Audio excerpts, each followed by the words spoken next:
Good morning, চলে এলাম নতুন একটি মিনি ব্লগ নিয়ে। আজকে হচ্ছে বুধবার। তো দেখো এখন বাজে সকাল প্রায় 9টার মতো। সোনু স্কুল চলে গেছে আর এরপরে আমার শুরু হয়েছে দুনিয়ার কাজকর্ম। তো দেখো আজকে ঘর থেকে অনেক কিছু বের করে দেব, তাই এই ঘরটা একটু সুন্দর করে গুছিয়ে নেওয়ার চেষ্টা করছি।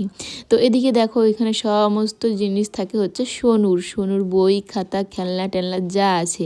তো এবার থেকে ভাবছি সোনুর খেলনা জিনিসগুলো ঘর থেকে বের করে দেবো। যখন ও খেলতে থাকে না, খেলনার সঙ্গে সঙ্গে বই খাতাতেও খেলতে থাকে। এর জন্য খেলনাটা যদি সরিয়ে দিই তাহলে আর বই খাতা নিয়ে খেলবে না।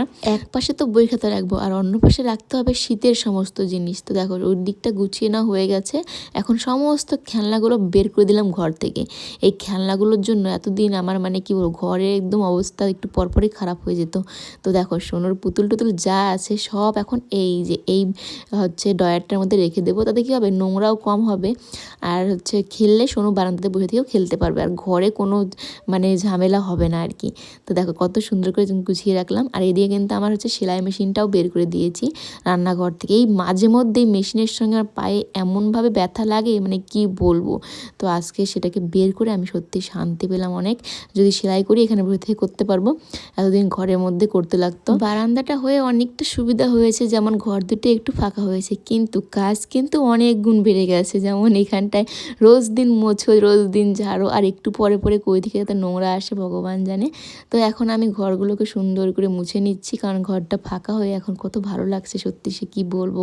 এতদিন সোনুর সাইকেলটাও ঘরের মধ্যে ছিল, খুবই অসুবিধা ছিল এই কদিন ধরে, কিন্তু এখন আস্তে আস্তে একটু ঘরটা ফাঁকা হয়েছে। এদিকে হচ্ছে দরজাটা ভালো মতো মুছে দিলাম, যেহেতু কাজ হয়েছিল নোংরাগুলো জমেছিল। আর এখন দেখো যে বারান্দাটা ভালো মতো একটু মুছে নিচ্ছি। এখন তো প্রত্যেকদিনই মুছছি বা ঝাড়ু দিয়ে কখনো সময় ঝেড়ে দিচ্ছি, কারণ নতুন পাকা আর যদি মানে ভালো মতো না মোছা হয় কেমন একটা হয়ে থাকে। দেখো ঘরটার মোছা শেষ, বারান্দাটাও মোছা হয়ে গেছে। আর এই দিকটা থেকে দেখো বাপরে কি রৌদ্র আসছে।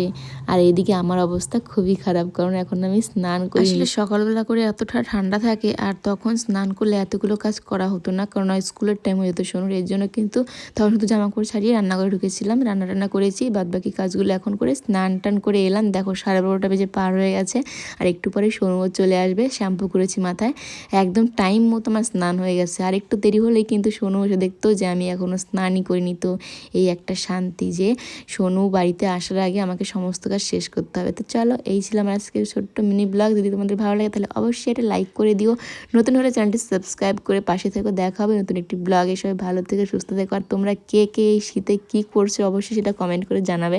দেখো আজকে আমি কত জিনিস ধুয়েছিলাম, বাপরে।